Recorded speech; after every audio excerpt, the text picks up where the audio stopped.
Hi students and welcome back to my channel. Today we will complete some of the small topics of chapter 11 alcohol, phenol and ether और उसमें मैं अभी आपको alcohol वाला part पढ़ा रही हूँ. उसमें dehydrogenation, esterification, methanol and ethanol हमारे आज के वीडियो का टॉपिक रहेंगे. छोटे छोटे टॉपिक्स हैं, फटाफट से कवर करेंगे और कल हम करेंगे इस अल्कोहल वाले पार्ट के ऊपर के सारे लास्ट ईयर क्वेश्चंस आईएससी के. ठीक है, सो चलिए let's start the dehydrogenation of alcohol. Alcohol बनाते हैं, ठीक है. अब इसका हमको डिहाइड्रोजनेशन करना है, मतलब हमको रिमूवल ऑफ हाइड्रोजन करना है.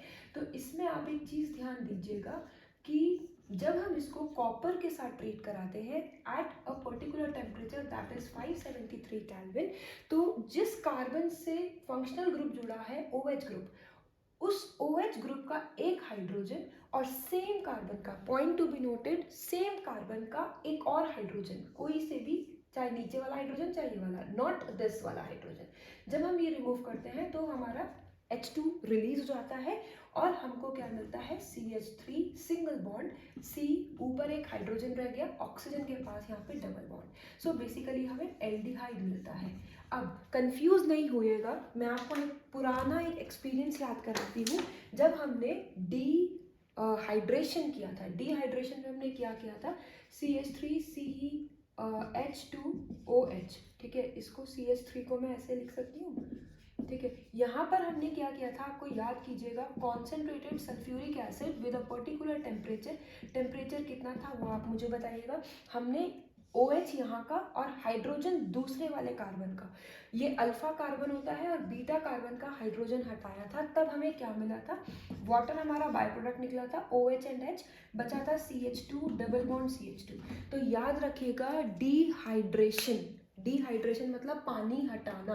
पानी जब हम हटाते हैं अल्कोहल में से, removal of water, that is dehydration में अल्फा से OH, बीटा से हाइड्रोजन, ये होता है, तब एल्कीन बनता है. याद ऐसे आप रिलेट कर लीजिएगा तो आपको सारी रिएक्शंस पिछली भी याद आ जाएंगी. ठीक है, इस तरह से जरूर रिलेट किया करिए. तो डिहाइड्रेशन के टाइम पे अल्फा से OH ग्रुप और बीटा से हाइड्रोजन, तब हमारा वाटर हटके एल्कीन बनता था. डिहाइड्रोजनेशन ऑफ अल्कोहल में जिस कार्बन से, अल्फा कार्बन से हाइड्रोजन, OH वाला हाइड्रोजन और दूसरे वाला भी हाइड्रोजन ही निकलेगा. ठीक है, तब हमारा एल्डिहाइड बन जाएगा. ये हुआ हमारा 1 डिग्री का. ठीक है, 2 डिग्री की अगर मैं रिएक्शन कराऊं तो CH3C, ऊपर हम CH3 बना देते हैं और यहाँ अल्कोहल, ये हाइड्रोजन एज इट इज, ये 2 डिग्री हो गया.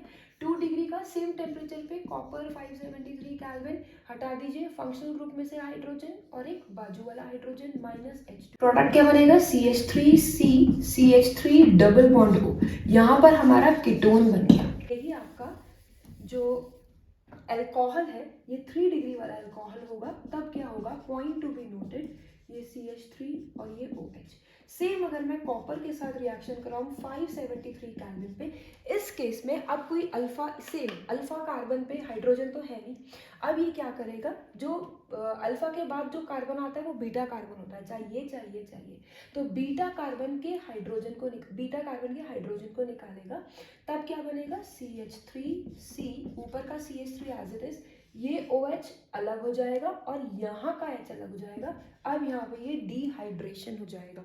ये पॉइंट आप याद रखिएगा. ठीक है, ये डिहाइड्रेशन होगा और यहाँ पे, यहाँ से हाइड्रोजन गया, यहाँ से OH गया, यहाँ पर आ जाएगा आपका डबल बॉन्ड, नीचे बना देते हैं CH3. तो यहाँ पर आपका एक एल्कीन बनके रेडी हो गया. तो एक स्टार पॉइंट आप याद कर सकते हैं, जब हम डिहाइड्रोजनेशन ऑफ अल्कोहल करते हैं, that means 1 degree and 2 degree alcohols on treating with copper in at 573 Kelvin, then they gives aldehyde and ketone respectively. But on treating alcohol, 3 degree alcohol with copper at 573 Kelvin, there is a dehydration, with the result alkene gets formed. Okay, so let's move on to the next topic, that is the esterification. So the next topic is esterification. Here we learn how to create esters. So when carboxylic acid and alcohol reacts, they form an esters. And to identify esters is a very simple process, that is you just have to smell it. They have a very sweet smell. ठीक है। Esters को हम कैसे लिखते हैं, आपको carboxylic acid तो पता ही होगा, बचपन से पढ़ते आ रहे हैं हम। RC मतलब COOH जो फंक्शनल ग्रुप होता है ये कार्बोक्सिलिक एसिड का होता है।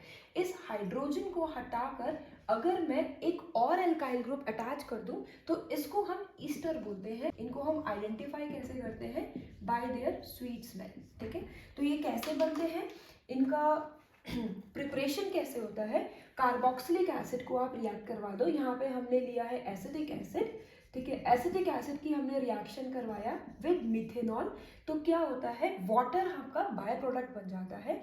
वाटर कैसे, कार्बोक्सिलिक एसिड का OH और मिथे अल्कोहल का हाइड्रोजन, वाटर निकाल दीजिए, बचा क्या, उधर से लिखना चालू कर दीजिए, CH3C डबल बॉन्ड O, यहाँ पर आया O एंड देन CH3। ठीक है, सो इसको हम ईस्टर बोलते हैं। मुझे एक इंपॉर्टेंट पॉइंट आपको बताना है कि जब हम इनको प्रिपेयर करते हैं केमिस्ट्री लैब में, अगर आप प्रिपेयर करोगे तो डायरेक्टली कभी भी आप इसको हीट मत करना। ठीक है, आपने एसिटिक एसिड लिया है, आपने मिथेनॉल लिया है, दोनों को हल्का हल्का मिक्स कर दिया, उसमें फ्यू ड्रॉप्स आपने कॉन्सेंट्रेटेड एसिड की डाल दी, बट उसको बच्चे क्या करते हैं कि बर्नर के ऊपर डायरेक्ट उसको हीट अप कर देते हैं, उससे स्मेल नहीं आती है। उसको वाटर बाथ में रखिएगा और उसके ऊपर आप उसको हीट कीजिएगा। ये एक स्टार पॉइंट होता है, जब आप प्रैक्टिकल्स करते हैं उस टाइम पे ये काम आता है। ठीक है, so this is all about esterification, बहुत ही छोटा सा टॉपिक था। So students, let's quickly move on to some of the important alcohols which we use in our day-to-day life. So इसमें मिथेनॉल एंड इथेनॉल हमारे दो कॉमन अल्कोहल्स होते हैं. So the chemical formula of methanol is CH3OH and that of ethanol is C2H5OH, or you can simply write it as CH3CH2OH. Right now थोड़ा सा मैं आपको methanol के बारे में बता देती हूँ एंड देन इथेनॉल के बारे में. So methanol is commonly known as wood spirit and we can prepare it using syn gas. Syn gas कभी कभी 1 मार्क में आ जाती है. Syn gas is a mixture of carbon monoxide and hydrogen gas, treating it with copper और let's say ZNO और Al2O3. Keeping pressure 50 to 100 bar and temperature is 513 to 533 Kelvin. It gives methanol. So this is how we prepare methanol these days, and this is a highly toxic chemical. This can cause blindness and even death. ठीक है, अगर मैं इसकी uses की बात करूं, so it is highly useful in making perfumes and a substitute of petrol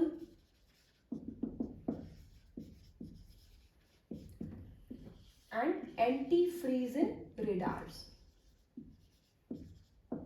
automobile radars. ठीक है, आप ये समझ जाएंगे. तो अगर हम इथेनॉल की बात करें, having a chemical formula of C2H5OH, ठीक है, ये जो प्रिपेयर होता है ये फर्मेंटेशन से होता है. सुक्रोज का फर्मेंटेशन करके हम ग्लूकोज एंड फ्रक्टोज बनाते हैं और फिर उनका फर्मेंटेशन करके हम लोग इथेनॉल का प्रोडक्शन करते हैं.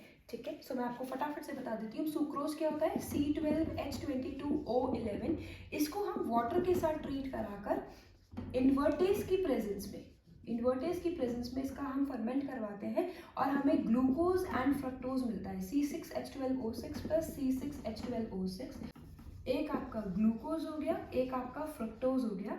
अब जो यहाँ पे ग्लूकोज होता है ना, C6H12O6, इसका अगेन हम फर्मेंटेशन करवाते हैं. यहाँ पर हम जाइमेज के प्रेजेंस में फर्मेंटेशन कराते हैं, बायो वाले स्टूडेंट्स को पता होगा. और यहाँ पर हमारा C2H5OH आपका बन जाता है. इसको अगर हम बैलेंस करेंगे तो यहाँ पे 2 प्लस साथ में कार्बन डाइऑक्साइड गैस रिलीज हो जाती है. ठीक है, जो इथेनॉल होता है, इसका यूजेस की अगर मैं बात करूँ यहाँ पर, so it is used in cough syrups में यूज कर सकते हैं आप, एंटीसेप्टिक्स में यूज कर सकते हैं. रेक्टिफाइड स्पिरिट, आपने इंजेक्शन आपके जैसे लगता है तो एक वो स्पिरिट लगाते हैं, वो इथेनॉल होता है. कफ सिरप में आप पीते हैं कई बार तो थोड़ा एक मतलब नींद आती है, डिजीनेस होती है, सो इथेनॉल की वजह से होती है.